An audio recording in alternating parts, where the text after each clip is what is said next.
दृश्य आपण पाहू शकतो। राज्याचे उपमुख्यमंत्री अजित पवार आणि अजित पवारांचे राष्ट्रवादी अजित पवार या पक्षाचे ते प्रमुख आहेत। सोबतच शरद पवारांच्या राष्ट्रवादीच्या खासदार सुप्रिया सुळे हे दोघेही एकाच मंचावर उपस्थित आहेत। खासदार अमोल कोल्हेही या ठिकाणी आपल्याला मंचावर दिसतात। त्यामुळे दोन्ही राष्ट्रवादीचे नेते या मंचावर उपस्थित आहेत। दोन्ही राष्ट्रवादींनी पुणे आणि पिंपरी चिंचवडसाठी युती केलेली आहे। दोघे एकत्रित निवडणूक लढवत आहेत आणि त्यामुळे एकत्रित जाहीरनामा प्रकाशित केला जाणार आहे। दरम्यान ही युती झाल्यानंतर पहिल्यांदाच भाऊ बहीण सुप्रिया सुळे आणि अजित पवार एकाच मंचावर आलेले आहेत। दृश्य आपण पाहतोय पुढारी न्यूजच्या टीव्ही स्क्रीनवर। उपमुख्यमंत्री अजित पवार आणि खासदार सुप्रिया सुळे दोघेही एकाच मंचावर आलेले आहेत। दोन्ही पक्षांचा संयुक्त जाहीरनामा प्रकाशित केला जाणार आहे आणि त्यासाठीची ही पत्रकार परिषद आहे। ज्या पत्रकार परिषदेला उपमुख्यमंत्री अजित पवार, खासदार सुप्रिया सुळे, खासदार अमोल कोल्हे ही सगळी मंडळी उपस्थित आहेत। ही लाईव्ह दृश्य आहेत पुण्यामधून। जाहीरनामा प्रकाशित केला जातोय आणि त्याची दृश्य आपण पाहतोय। जाहीरनाम्याचं प्रकाशन अजित पवार, सुप्रिया सुळे, अमोल कोल्हे यांच्या हस्ते या जाहीरनाम्याचं प्रकाशन केलं जातंय। पुण्यासाठी हमीपत्र असं यावर मजकूर लिहिलेला आपल्याला दिसतोय। पुण्यासाठी हमीपत्र आणि दोन्ही पवारांचे, शरद पवार आणि अजित पवार दोघांचेही फोटो आहेत। दोन्ही राष्ट्रवादी एकत्र येऊन हा एकत्रित जाहीरनामा प्रसिद्ध केला जातो आणि त्या संदर्भातली पत्रकार परिषद सुरू आहे। हा जाहीरनामा प्रकाशित करण्यात आलेला आहे। पुण्यासाठी हमीपत्र असं लिहिलेलं आहे। अष्टसूत्री प्रगतीची, अष्टावधानी नेतृत्वाची अशा शीर्षकाखाली हा जाहीरनामा पुण्यासाठीचं हमीपत्र दोन्ही राष्ट्रवादींकडून प्रकाशित करण्यात आलेला आहे आणि हे हमीपत्र आता प्रकाशित झाल्यानंतर पत्रकार परिषद सुरू होईल। या पत्रकार परिषदेमध्ये या जाहीरनाम्यामध्ये नेमकं काय आहे, या हमीपत्रामध्ये नेमकं काय, याविषयी दोन्ही पक्षाचे नेते, दोन्ही राष्ट्रवादींचे नेते बोलतील। पत्रकारांच्या प्रश्नांनाही उत्तर दिलं जाईल। मात्र महत्त्वाचं हे की ही युती झाल्यानंतर अजित पवार आणि सुप्रिया सुळे दोघं पहिल्यांदा जाहीरपणे एका मंचावर आलेले आहेत आणि ही पत्रकार परिषद पार पडते। दोन्ही राष्ट्रवादींची युती पुणे आणि पिंपरी चिंचवड महापालिकांसाठी झालेली आहे आणि त्यामुळं या दोन्ही राष्ट्रवादींचा हा संयुक्त जाहीरनामा आहे जो आज प्रकाशित करण्यात आलेला आहे। यामध्ये नेमकं कोणती आश्वासनं देण्यात आलेली आहेत, नेमकं काय हमीपत्र देण्यात आलेलं आहे, कोणती आश्वासनं दिलेली आहेत, हे सगळं अगदी थोड्याच वेळात या पत्रकार परिषदेमध्ये पुणेकरांना कळणार आहे आणि दोन्ही राष्ट्रवादींनी नेमकी काय स्ट्रॅटेजी पुण्यासाठी आखलेली आहे हे सुद्धा आपल्याला लक्षात येईल। नेमका कोणत्या मुद्द्यांवर राष्ट्रवादी काँग्रेस, दोन्ही राष्ट्रवादी काँग्रेस शरद पवारांची आणि अजित पवारांची कोणत्या मुद्द्यांवर निवडणुकीला सामोरं जाणार हे अगदी थोड्याच वेळात स्पष्ट होणार आहे। कारण या हमीपत्रामध्ये नेमकं काय आहे, या वचननाम्यामध्ये नेमकं काय आहे, यावर लक्षात येणार की कोणत्या मुद्द्यांना घेऊन प्रचारामध्ये दोन्ही राष्ट्रवादी आक्रमक होणार आहेत, कोणत्या मुद्द्यांवर मतं मागितली जाणार आहेत आणि त्यामुळे या निवडणुकीचा मूड, या निवडणुकीचा अजेंडा स्पष्ट होईल।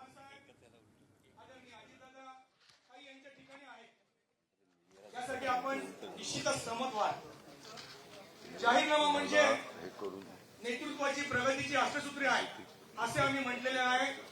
आदरणीय दादा, आदरणीय ताई, सर्व मान्यवर या आदरणीयांच्या शुभ हस्ते आजचा जाहीरनामा त्यांनी प्रकाशित केलेला आहे। मी या ठिकाणी आपल्या सर्वांशी आदरणीय अजितदादांनी संवाद साधावा अशी मी त्यांना विनंती करतो।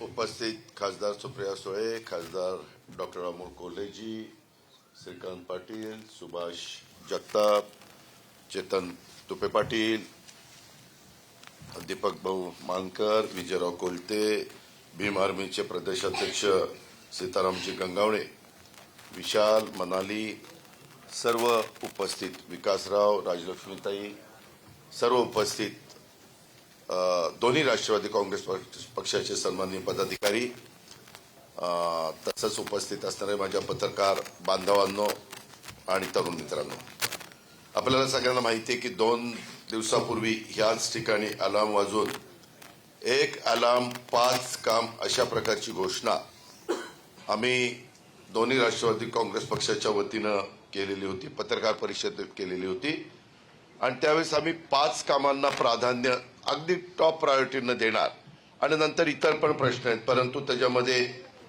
नळाद्वारे दररोज पाणी, ट्रॅफिकमधून खड्डेमुक्त पुढे शहराला करणार. नियमित स्वच्छता पुण्यामध्ये झाली पाहिजे अशा पद्धतीनं आम्ही नियोजन करणार. हायटेक आरोग्य सुविधा आणि 5वा प्रदूषणमुक्त पुणे महानगरपालिकेचा परिसर आणि ही 5 कामं करण्याचा आमचा पत्रकार मित्रांनो पक्का वादा आहे. आणि या 5 कामा व्यतिरिक्त खालील 3 कामे करण्याचा देखील आमचा सर्वांचा इरादा आहे. त्याच्यामध्ये आपल्या इथं झोपडपट्ट्या आहेत, त्या झोपडपट्ट्याचं पुनर्वसन आणि विशेषतः जुन्या इमारतींचा पुनर्विकास. तुम्ही बघितलंय आपल्या इथं पुण्यामध्ये जुने वाडे असतील, जुन्या वसाहती असतील किंवा वेगवेगळ्या पद्धतीनं सुरुवातीला माडा ज्यावेळेस अस्तित्वात आलं त्यावेळेस माडाच्या पण खूप मोठ्या प्रमाणावर इमारती आपल्या पुण्यामध्ये झालेल्या आहेत.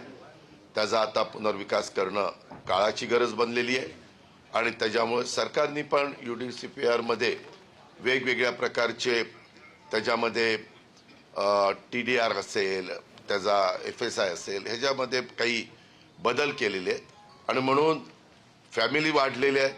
आता तुम्ही बघा पूर्वीच्या काळामध्ये एक फॅमिली होती, त्यांच्यात 3-3 फॅमिली झालेल्या आहेत, 2-2 फॅमिली, 4-4 फॅमिली झालेल्या आहेत आणि त्यामुळं ह्या सगळ्याच्या बद्दल पुनर्विकास करणं नितांत गरजेचं आहे. पुणेकरांच्या प्रति उत्तरदायित्व म्हणून काही विशेष गोष्टी ह्या आम्ही त्याच्यामध्ये करतोय आणि 150 पुणे मॉडेल शाळांची उभारणी. आपल्या पुण्यामध्ये विद्येचं माहेरघर आहे, त्यावेळेस एक मॉडेल शाळा अशा पद्धतीनं 150चं टार्गेट हे आम्ही उद्याच्या 5 वर्षाच्या करता ठेवलेलं आहे. अशी एकूण 8 कामांची विकासाची अष्टसूत्री विकासाची आणि आम्ही आपल्यासमोर मांडलेली आहे. अर्थात या व्यतिरिक्त कला, क्रीडा, संस्कृती या क्षेत्रामध्ये देखील बरंच काही करण्याचा आमचा मानस आहे आणि याबाबतचा तपशीलवार आराखडा आम्ही 60 दिवसात पुणेकरांच्या समोर ठेवणार आहोत. या जाहीरनाम्याच्या ठळक बाबी ह्या मी आपल्या सगळ्यांच्या समोर ठेवलेल्या आहे आणि त्याचं विवेचन मी आता आपल्या समोर करतो. हे जाहीरनामा तुम्ही आता बघितल्यानंतर तुमच्या सर्वांच्या लक्षामध्ये येईल की काही बाबतीमध्ये तुम्हाला प्रश्न देखील पडेल की बाबा हे कसं तुम्ही करणार आहे. आता उदाहरण जर सांगायचं म्हटलं तर अष्टसूत्री प्रगतीचा अष्टावधानी नेतृत्वाची 5 कामं पक्का वादा, 3 कामं करू जादा अशा पद्धतीचं हे सगळं आहे. आता या संदर्भामध्ये आपल्याला दररोज नळाद्वारे पाणी हे अशक्य गोष्ट नाही. आता इथं डॉक्टर कोल्हे साहेब बसलेले आहेत, इतर मान्यवर आहेत, सुप्रिया सुळे. त्यामध्ये काय झालंय, काही आपला नवीन गावांचा परिसर आला त्याच्यामध्ये पत्रकार मित्रांनो इतक्या मोठ्या प्रमाणावर टँकर माफिया, नवीन गावं जाऊ द्या, वडगाव शहरी परिसरामध्ये देखील खूप मोठ्या प्रमाणावर टँकरची समस्या आहे. तर सुनील टेंगरे बसले, बाकीचे आमचे मान्यवर बसलेले, ते पण सगळेजण कबूल करतील. आणि मला इतक्या सोसायटी धारक आता भेटतायत या निवडणुकीच्या निमित्तानं, सकाळी अर्ली मॉर्निंग येऊन भेटतायत.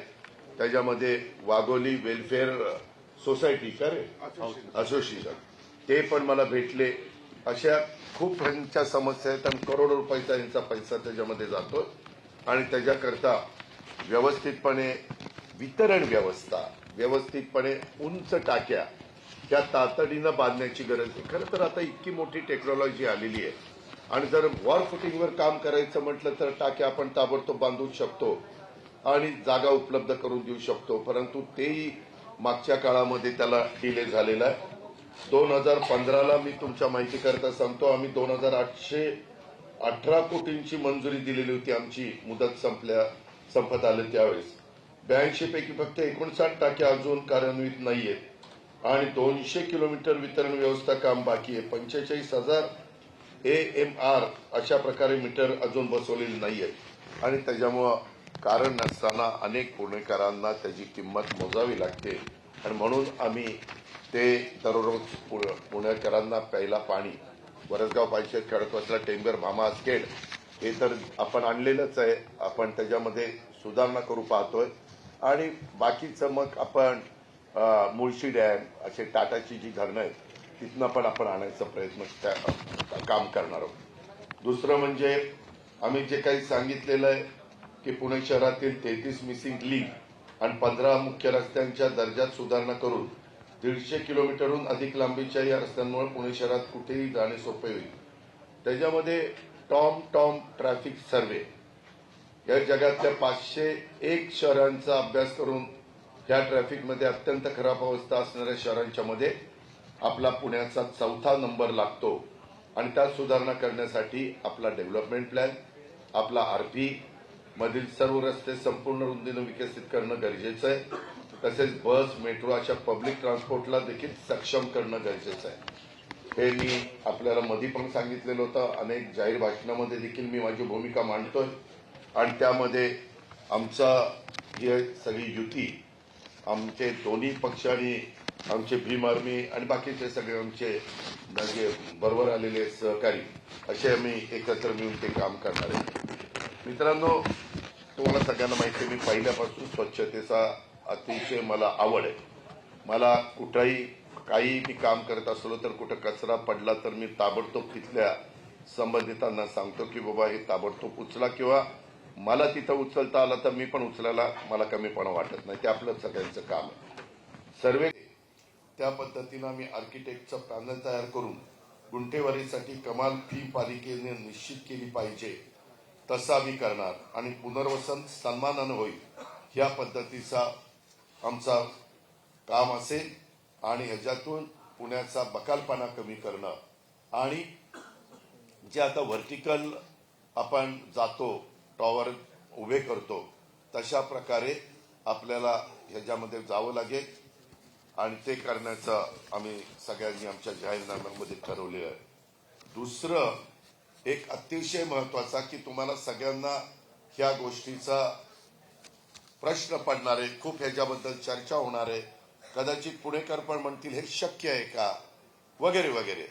त्यामध्ये लक्झेंबर्ग देश युरोपमध्ये सर्व तो देश तिथल्या नागरिकांना मोफत देतो, म्हणजे पब्लिक सर्व्हिस ट्रान्सपोर्ट.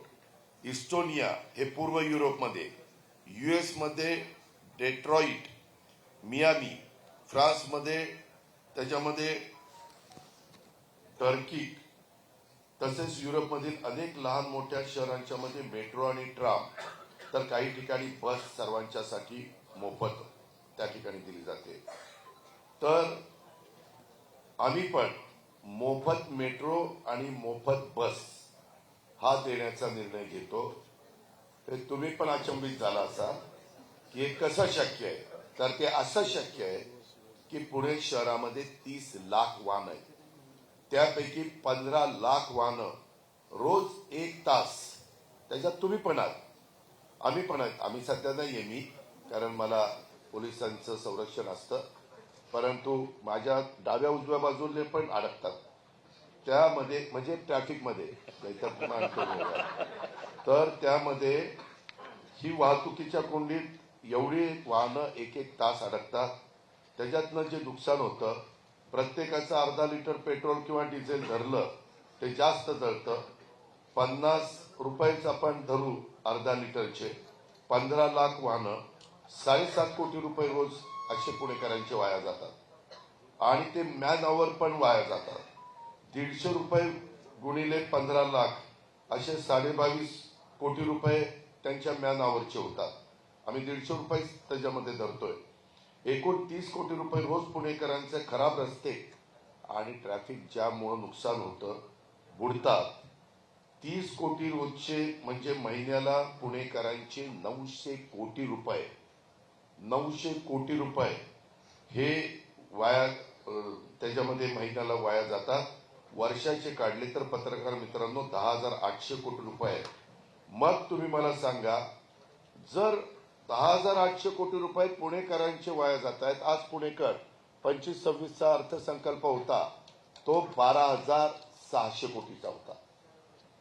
पिंपरी चिंचवडचा अर्थसंकल्प 25-26चा 9,600 कोटीचा, साधारण 3,000 वर काही कोटीचा फरक. तिथं 3 विधानसभा मतदारसंघ, इथं 8 विधानसभा मतदारसंघ, एवढी मोठी लोकसंख्या आणि ह्या 12,600 कोटीला आपण जर बघितलं तर 10,800 कोटी हे पेट्रोल डिझेल आणि त्यांचे जे काही तास आहेत मॅन आवर ज्याला आपण म्हणतो त्यामध्ये आपण जर मोफत बस आणि मेट्रो केली तर कशी बचत होते ते मी तुम्हाला सांगतो. मेट्रो किंवा पीएमपीएमएल पीएमटी आणि पीसीएमटी एकत्र करून आपण पीएमपीएमएल ही कंपनी स्थापन केली. दोन्ही मिळून 5 अधिक 20 कोटी महिन्याला म्हणजे वर्षाला 300 कोटी रुपये द्यावे लागतील. साधारण 5 कोटी हे मेट्रोचे आणि पीएमपीएमएलचे 20 कोटी महिन्याला. आम्ही त्यांच्याशी चर्चा केली. त्यांची ती बिलं, त्यांचं ते तिकीट काढणं, तिथं थांबणं, ते तिकीट काढण्याच्या करता त्यांना जो खर्च येतो ते सगळं बघणं, त्या सगळ्याचा आम्ही विचार केला.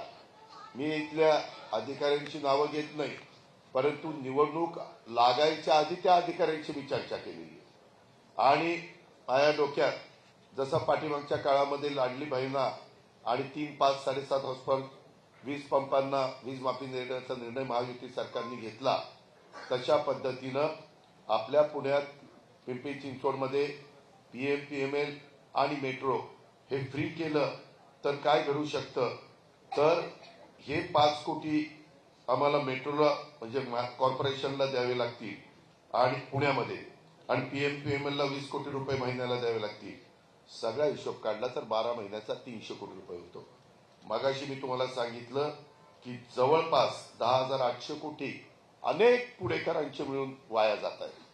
इथं मात्र पुणेकरांच्या टॅक्समधनं आलेल्या पैशातनं आपण 300 कोटी रुपये भरायचे. ते भरले तर पुणेकर सगळेजण मोफत जातील. आता मोफत जायचं म्हटलं तर अनेक वाहनं रोडवर यायचं कमी होईल आणि आम्हाला ह्याच्यामध्ये पीएमपीएमएलची सर्व्हिस मेट्रो तर आहेच, ती पण चांगली ठेवावी लागेल. 4 खासगी वाहनांचा वापर कमी होऊन ह्याच्यामध्ये वाहतुकीची कोंडी घटेल, वायू प्रदूषणात लक्षणीय घट होईल. कारण बऱ्याचशा आपल्या ई व्हेकल आणि मेट्रो तर इलेक्ट्रिकवर चालते. त्याच्यामुळं ह्याच्यातून आम्ही जे प्रदूषण मुक्त पुणे करू पाहतोय. पत्रकार मित्रांनो, तुम्ही पण विचार करत असाल हे काय काढलंय आज या बाबांनी, परंतु ते शक्य आहे. हे मी फार वेगवेगळ्या तज्ज्ञांशी चर्चा करून हे काढलेलं आहे. त्याच्यामध्ये वेळ, इंधन, आर्थिक संसाधनाची पण बचत होणार आहे. सामाजिक समता आणि समावेशक शहरी विकास होणार आहे. मोफत सार्वजनिक परिवहन हे केवळ सामाजिक कल्याणाचं साधन नाहीये, तर ते वाहतूक व्यवस्थापनाचं एक प्रभावी धोरण त्या ठिकाणी ठरणार आहे. या पद्धतीनं आम्ही पुणेकरांना, उद्या पुणेकरांनो तुम्ही आम्ही उभ्या केलेल्या घड्याळ तुतारीच्या उमेदवारांना विजयी केलं आणि आमच्या ताब्यामध्ये महानगरपालिका दिली या दोन्ही पक्षाच्या आणि आमच्या मित्र पक्षांच्या, तर हे मी तुम्हाला करून दाखवेन. हे पुणेकरांना मला आवर्जून सांगायचं आहे. आता हे झालं की दुपारपासून काय सांगायला लागला, असं करायला लागला, असं कुठं असतं का वगैरे वगैरे चर्चा सुरू होईल, परंतु त्याचं सगळे उत्तर आमच्याकडे आहेत. पुणेकरांनी एकदा माझ्यावर विश्वास टाकावा. जसं विधानसभेला लाडक्या बहिणींनी आणि शेतकऱ्यांनी टाकला तसा त्यामध्ये विधानसभेचं माझ्या पुरतं आहे. त्याच्यामुळं डाव्या उजवीकडे बघू नका. आज मित्रांनो गमतीचा भाग जाऊ द्या, जरा सिरियसनेस आला होता. मित्रांनो, दुसरं टॅबलेट आज जवळपास तुम्हालाही माहिती आहे की 90% विद्यार्थ्यांना ऑनलाईन शिकण्याची इच्छा असते. हार्वर्ड, त्याच्यामध्ये स्टॅनफोर्ड सारख्या संस्थांचे देखील अभ्यासक्रम अलीकडच्या काळामध्ये घर बसल्या ऑनलाईन उपलब्ध आहेत. पुढे जर स्वतःला आधुनिक शहर आपण म्हणून घेतो तर शिक्षणात देखील ही आधुनिकता प्रतिबिंबित झाली पाहिजे. त्याकरता पुण्याच्या शाळेमध्ये कॉर्पोरेशनच्या शिकणाऱ्या मुलांना आपण टॅबलेट त्या ठिकाणी देऊ पाहतोय. अशा पद्धतीनं आपण त्यामध्ये पुढे जातोय आणि ती आज समाजाची गरज आहे. कारण गरीब